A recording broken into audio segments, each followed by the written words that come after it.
thinking is at least somewhat unpleasant. We try to avoid it where possible. For example, I asked these guys, how long does it take for the Earth to go around the sun?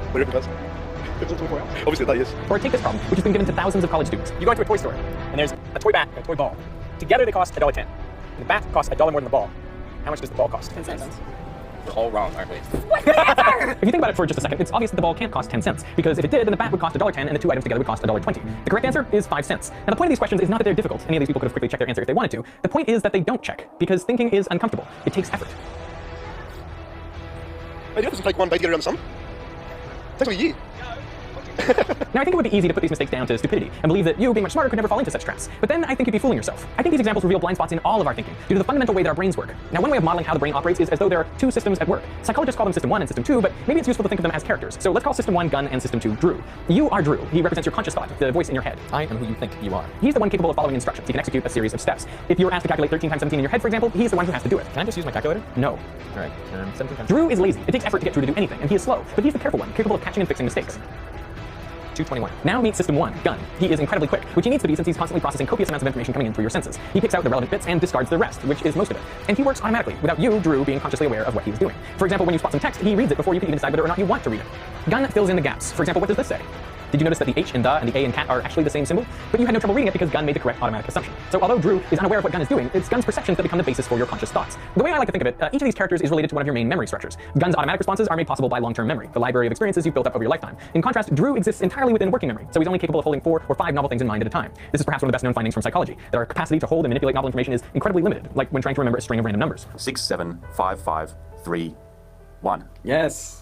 But we are able to overcome these limitations if the information is familiar to us. For example, let me give you 4 random digits, 7, 1, 0, 2. Now these would normally take up most of your working memory capacity just to remember, but if you reverse them, 2017, they're now just one thing, the present year. The process of grouping things together according to your prior knowledge is called chunking, and you can actually hold 4 or 5 chunks in working memory at once. So the larger the chunks, the more information you can actively manipulate at one time. Learning is in the process of building more and bigger chunks by storing and further connecting information in long-term memory, essentially passing off tasks from Drew to Gun. But in order for this to happen, Drew first has to engage with the information actively and effortfully, often multiple times. For example, when you were first learning to tie your shoelaces, you probably recited a rhyme to help you remember what to do next, using up all your working memory in the process. But after doing it over and over and over again, it gradually became automatic. That is, Drew doesn't have to think about it anymore because Gun's got it. Musicians and sports stars refer to this as muscle memory, though of course the memory is not in the muscles, it's still in the brain, just controlled by Gun. You can practice everything exactly as it is and exactly as it's written, but at just such a speed that you have to think about and know exactly where you are and what your fingers are doing and what it feels like. Slow, deliberate, conscious practice repeated often enough leads to this.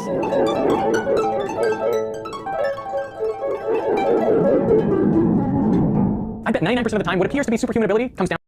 The cavernous sinus is one of the dural venous sinuses responsible for venous drainage in the brain. So what are dural venous sinuses? Dural venous sinuses are intracranial venous channels found between the endosteal and meningeal layers of the dura mater. These incompressible venous channels are responsible for the drainage of venous blood from the brain and the meninges to the internal jugular vein. The dural venous sinuses are valveless, which allows for the bidirectional flow of blood. There are 6 paired and 4 unpaired dural venous sinuses. The cavernous sinus, also known as the paracellular sinus, is a paired sinus located on either side of the sella turcica of the sphenoid bone.